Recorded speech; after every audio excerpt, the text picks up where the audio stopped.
Good morning, everyone. Today's ACOM briefing with Senator Padilla is a special one. He's a special guest. We usually don't have a briefing on a Monday, but this is a good way to start the week. Mr. Padilla has been with us before, and let me remind you, he is one of California's 2 U.S. senators and also the proud son of Mexican immigrants. Senator Padilla recently made headlines after being forcibly thrown to the floor by DHS security in Los Angeles, despite identifying himself as a senator, highlighting critical issues in immigration enforcement. With a long public service career from LA City Council President to California Secretary of State, and now since November of 2022, when he was elected to the United States Senate. He began serving in January of 2021 after being appointed to fill the vacancy created by the election of Vice President Kamala Harris. He is the first Latino to represent California in the U.S. Senate. The senator recently introduced the VISIBLE Act, which requires immigration officers to display identification and bans non-medical face covering during enforcement. Today, we will discuss this with him and other issues. Welcome, Senator Padilla. Thank you, Pilar, and thank you for inviting me to join the group again. It's good to be back with all of you. We have been through a lot together. From my days on city council, as you mentioned, my days as a state senator in the California legislature, of course, my days as Secretary of State, as you mentioned. Not only am I now in a different position here representing California, the United States Senate, but since the beginning of this year, clearly living in a different time, a different political climate. It seems like a very different world since we last spoke. And so I want to begin again by thanking all of you as members of the media for your commitment to pursuing the truth.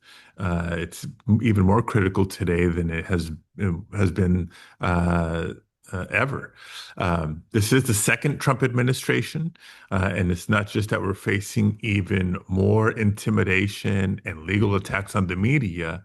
We're also facing drastic cuts in the budget, and we should talk about some of those impacts. We're facing mass deportations and even more fear-mongering. In the year 2025, it's hard to believe, but it's true. We're also seeing a Republican Party that refuses to stand up to Donald Trump's power grabs and the corruption that's clearly going on. The clearest example yet came when just earlier this month, Donald Trump and Republicans in Congress passed their top priority for Trump's second term. They decided that in order to afford yet another round of massive tax breaks for the rich, that working families were going to have to pay more, with $1 trillion from Medicaid being cut, kicking 17 million Americans off of their health care, and rolling back the historic progress that we made on the clean energy transition. This bill also adds an additional $170 billion to the budget for Trump's mass deportation agenda, a ramp up in their campaign of terror what we saw just last week in MacArthur Park in Los Angeles. So again, just to put the budget bill in perspective, we tried to shine the light on a lot of the cuts, nutrition assistance programs, Medicare, et cetera. The cost to the taxpayers of extending tax breaks. The only area of the budget that saw true investments was Department of Homeland Security and ICE. So they are setting the stage for not just a continuation, but an escalation of the cruelty of these mass detention and deportation actions, which we know are both bad policy and unpopular with the American public. There's new polling that demonstrates what we've known all along.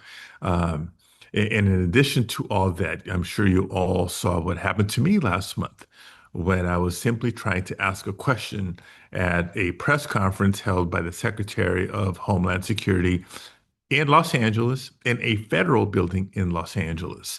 Not just being physically forced out of the room, but put on the ground and handcuffed and without any explanation. Some of you might have been there and seen some of the footage. You heard me repeatedly asking, why am I being detained with no answer?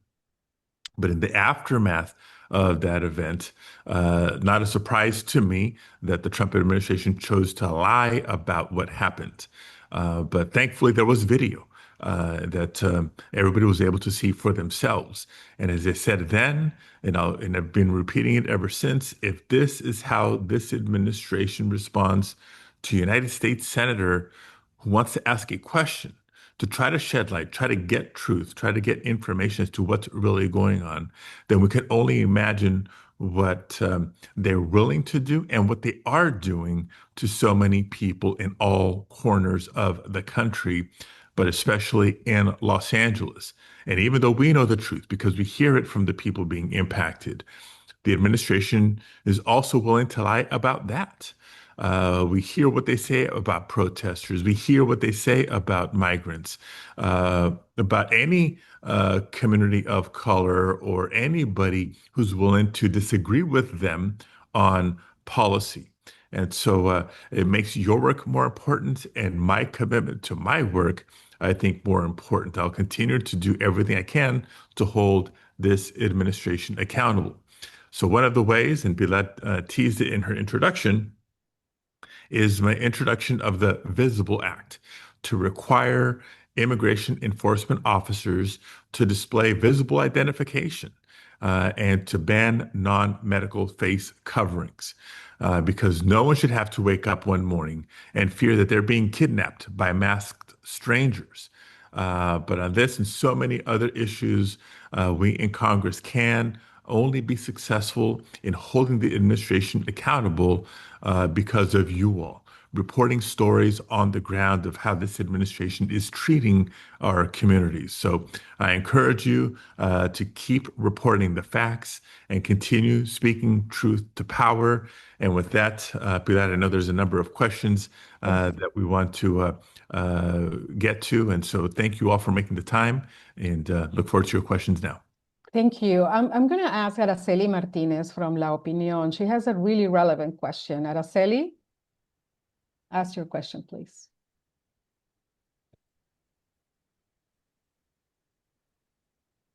Araceli? Yes, hello. Okay. Go ahead. Hola, senador Padilla. ¿Me escucha? ¿Me Sí, escucha, muy bien. Pilar? Sí, gracias. I have a question. If we can change the composition of Congress next year, do you really believe we can stop Trump's actions against immigrants when billions of dollars have already been approved to further attack our community? Can we do something? I do believe we can because, this fiscal year's budget has been acted upon. If we're able to change the makeup of Congress next year, if we can get a Democratic majority in the House or the Senate or both, then we're able to make the future fiscal year budgets very, very different than what the current Republican majority and Donald Trump have agreed on.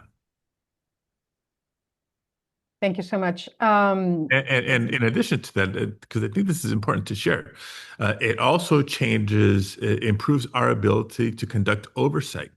Right now, members of Congress, both houses, but I can speak for myself and the Senate, we can still ask questions. We still make formal inquiries for information, for data from different departments and agencies, not just Homeland Security, but especially Homeland Security. But from a congressional standpoint and a committee standpoint, Republicans are in the majority. So we only have formal committee hearings, oversight hearings that they're willing to do and none that they're not willing to do. So as Democrats, we've engaged in what are known as informally as shadow hearings. Right, we will convene as a group of senators, all Democrats, and pick a theme, pick a topic, bring in experts to testify and answer questions, but they're not the formal official committee oversight hearing because Republicans don't want to engage in that. So again, if we're able to take back the House or the Senate or both, then congressional oversight takes on a whole new meaning. That's been part of the challenge this year. It's not just what Donald Trump is doing or not doing. It's not just his cabinet and other parts of the administration, but it's the lack of Republicans in Congress to do their job as a separate and co-equal branch of government to hold this administration accountable. And so, yes, while we're doing everything we can right now, we're also working to try to impact the midterm elections to change that dynamic. Thank you. Claudia C., can you identify your media and can you ask your question quickly? Try to make it short because this is a very short briefing. Claudia. Gracias, senador Alex Padilla. Quisiera que lo contestara en español porque estoy en la costa central, en el condado de Santa Bárbara y Ventura, y fuimos testigos de un operativo militarizado donde aterrorizó a nuestra comunidad. 1,000 personas estaban adentro de una granja y todavía hay muchos desaparecidos. ¿Verdad? Ciudadanos, residentes, personas desaparecidas. ¿Cómo podemos encontrar a esas personas? De igual forma, el congresista Salud Carvajal no se le permitió entrar. Y por otro lado, también nos están amenazando a los medios de comunicación, a las organizaciones y a los líderes. ¿Cómo podemos ustedes protegernos ante esas amenazas? Let me translate that before we go. So this is from Santa Barbara and Ventura County, what happened last week with this militarized ICE operation in Carpinteria and Camarillo. She says that many people are still missing, including residents and citizens. And she also reports threats to silence organizations, media outlets, and leaders. Senator. Yeah. So first in English and then in Spanish. I think a couple of quick things. Number one, keep communicating to our offices. I know Representative Carvajal very, very well. The vast majority of the California congressional delegation, the Democrats at least, are communicating very frequently, not just with themselves, but with Senator Schiff and myself. The more we know of specific people that we are looking for, and the more we continue to inquire about who's in custody and where. It's not always immediate, but that helps us locate somebody sooner rather than later. And as we've seen, even not just a citizen, but a disabled veteran that was detained was recently released. That happens a lot more quickly when they know that the spotlight is on them. So I wish it was more immediate, but when there's more of us paying attention, they know we're paying attention and insisting on humane treatment, then the releases and identification, the location happens much more quickly. Lo que le puedo decir es que siga, por favor, comunicándose con nuestras oficinas. La delegación de demócratas en el Congreso, inclusive el senador Schiff y yo, seguimos colaborando nosotros. Y cada vez que hay muchos de nosotros pidiendo la información de quién está detenido, dónde los están deteniendo, lo más rápido que podemos localizarlos, y como en el caso de un veterano que fue detenido, el resultado de dejarlos ir ocurre más pronto cuando esa presión del exterior sigue. Así es que sí, no pierdan la fe, pero siguen comunicando, por favor. Senator, I want to go to a different question. Are you worried about the threats to take citizenship from people born in the U.S.? And do you think this will actually be allowed? We saw over the weekend the president threatening Rosie O'Donnell, a comedian, with denaturalization because he doesn't like her descent. Yeah, look, on the one hand, I don't put anything past Donald Trump. He will say and try anything. Do I think he will end up taking citizenship away from U.S. citizens? I don't think so. That is an extreme of an extreme of an extreme tactic. You know, of course, that would be litigated.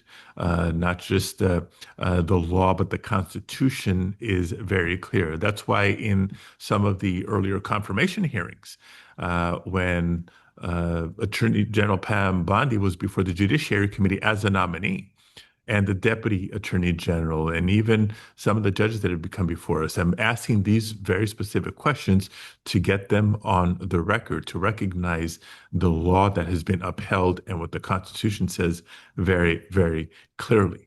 But it doesn't mean they're not going to try, and it doesn't mean that we're not going to have to resist and continue to fight back. We have so many questions. I'm just going to pick from some of them, the ones that don't seem repetitive. Nevin Kalepali, can you So ask your question and identify yourself, what media you're with. Hi, Nevin? yeah. Yeah. My name's Nevin. I'm a local reporter in Shasta County, with Shasta Scout. Okay. And my question is like sort of specific to this part of California. We have like unofficial citizen militias and even sheriffs who have indicated that they would work with ICE if asked. So given that ICE like doesn't identify themselves or follow basic protocol or legal conventions, have lawmakers discussed the role that vigilantes, either sheriffs or individual people, might play in abductions? So, combination of things. Number one, on the official side, whether it's a local police department, local sheriff department in California, they are still subject to California law.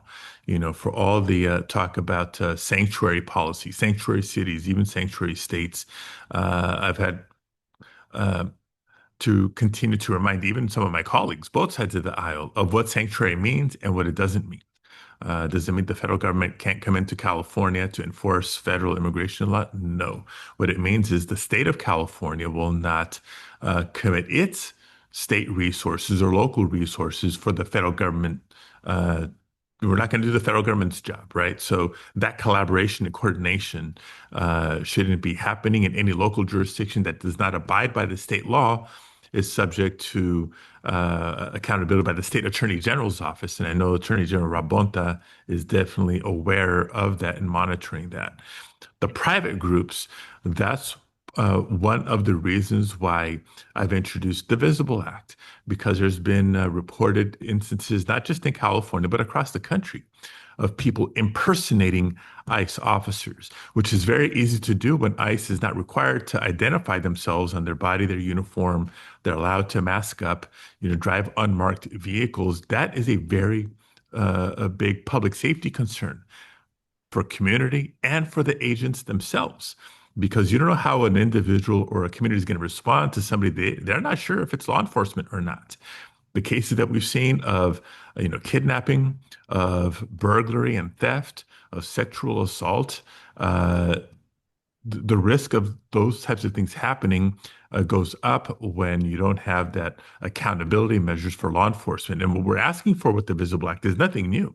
Other federal law enforcement agencies have that requirement of identification. Doesn't have to be their name, could be a badge number. That's written into this bill. We know the policies work because at the state level in California, local police departments and sheriffs all have the same requirement. So again, it's both for the safety of the agents and officers, safety of community, and to prevent against these impersonation attacks. Peter, if you're on, can you ask your question regarding the polling? Peter Hi, Sherman? thank you, Pilar, and thank you, Senator Padilla. It's wonderful to see you here. As you're probably aware, polling suggests that American attitudes are shifting currently as a result of everything that's happening around immigration. I'm curious what the conversation is among Democratic leaders as far as how they can sort of capitalize on this potential sort of opening, more favorable stance toward immigrants in this country? Yeah.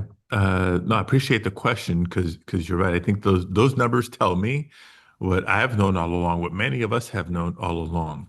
For all their talk there was about, well, Trump on immigration is strong, the Republican Party immigration, it always depends on how you ask the question, right? Because everybody wants a safe, secure, orderly, and humane border. There's never been a debate about that. We also want more humanity and fairness for long-term residents of the United States who happen to be undocumented. If you ask the voters about Dreamers, for example, overwhelming bipartisan support. If you ask about farm workers or other essential workers, overwhelming bipartisan support. But I think these numbers are now moving in a better direction and are being more highlighted, right? It's not just general approval, it's strong approval in the polls because of the overreach of the Trump administration. They're seeing the cruelty with which the administration is acting, and that is reflecting itself in the poll numbers. So I know there is an active conversation both amongst House Democrats and Senate Democrats, and hopefully there's enough Republicans with a backbone to try to act accordingly sooner rather than later.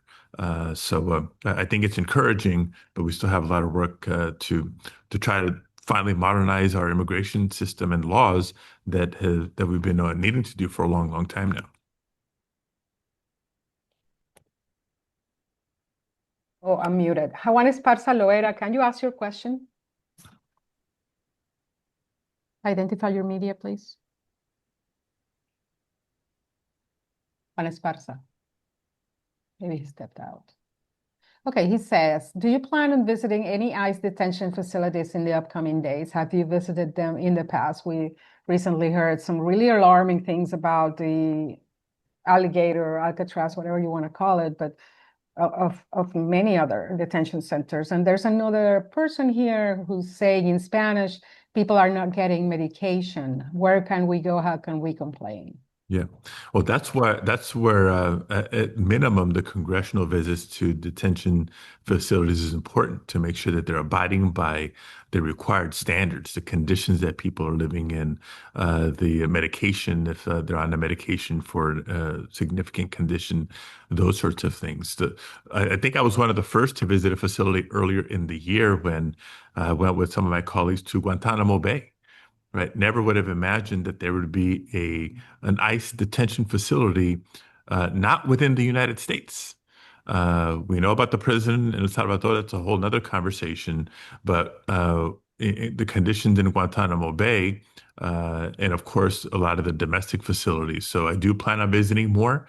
But in the meantime, this communication collaboration amongst the congressional delegation, where sort of you go here, we go there, how many people are planning and announcing ahead of time versus how many people want to show up on short notice, so that the people running the facilities, we want to see the true conditions, not to cleaned up conditions because they know that we're visiting. So it's a combination, but we're going to have to keep that pressure on to make sure that everything that's happening is abiding by the federal law and federal standards. There's a couple of other questions about what the Democratic Party is doing. Some people, if you look at the conversation on social media, you'll see people criticizing the Democratic Party, saying they're not doing enough. We know they're in the minority, but it seems that the Republicans, when they are in the minority, they find a way to make it about themselves. So how can we expect Democrats, the opposition, to do more? Yeah. Well, I think it's a combination of things. There's a lot that we're doing, and of course, we could always be doing more. It's also how we're communicating. And so maybe I need to encourage more of my colleagues to come and talk to you all directly. It's one thing to go on one of your cable shows in the evening or put something up on our social media, but in this day and age, how people communicate, how people consume information is a lot more diverse. There's a lot more options. And so Democrats need to be in all of these spaces as well. Okay, let's see. Lee Lovett, do you want to ask your question? Lee Lovett? Yes. Hi, sorry, I found my unmute here. My question is about the indiscriminate workplace raids. And it's clear that with the agricultural industry amongst many, employing so many in the Latino community who have been longtime immigrants as well as recent immigrants, the employers are joining forces and trying to resist the raids in some places like Santa Barbara. But how could this be more widespread and systemic so that employers realize that they need to protect people and protecting the bottom line? No, I agree with you, and I hear from a lot of employers and industry representatives also, and I say, well, I'm on your side. How can you, as an industry, as an association, as a trade group, pressure the administration? Like, you got to tell it to the president too. And we've seen at times glimpses of that. There was about a month ago, a day when Donald Trump was quoted as maybe not enforcing as intensely in agriculture, in hospitality, et cetera. And then, he reversed that a few days later. But at least for the moment, some of the pressure was getting to him. I'm not surprised that he's focused on California, right? He's made no secret about targeting blue states and blue cities. I think that's single-handedly why it's especially intense in the Los Angeles area. Um, Thankfully, I hope you all saw the court ruling from, I think it was Thursday, that sort of blocked the way ICE was going about it. They were making no secret about their profiling, right? When Tom Holman himself is on Fox News saying, well, it depends on their appearance, it depends on their occupation, it depends on their accents. He's talking about profiling. Profiling is illegal. And so they've been called on it. They've been challenged on it legally. The initial court ruling created what seemed to be a quieter weekend in Southern California. That's good news. But I also expect them to appeal, and who knows what the appellate court is going to say. And if this goes to the Supreme Court, that's still a little bit of a moving target. I also want to recognize, because we have a diversity of the press on this Zoom today, that when we talk about the immigrant community, people assume, well, it's all Latinos. No, I know very well in California, the immigrant community is also very, very diverse. A lot of people from Asian countries in California as immigrants, people from African countries, European countries, just from literally all over the world. So the immigrant community is also a very diverse fabric of our society, but one that is also organized and works very well together. So thank you for being on this call and for being a voice. Senator, this will be the last question because we're running out of time. There's still some questions left in the chat, so you have to come back at some point. Okay. What message do you have for all of our communities, many of which are represented by media in this call, who feel targeted or marginalized by recent federal actions and rhetoric? What do we do? What can communities do? Yeah, I think there's both a short term and a medium term. In the short term, we can't say this enough. Know your rights. Regardless of immigration status, everybody has due process rights in the United States.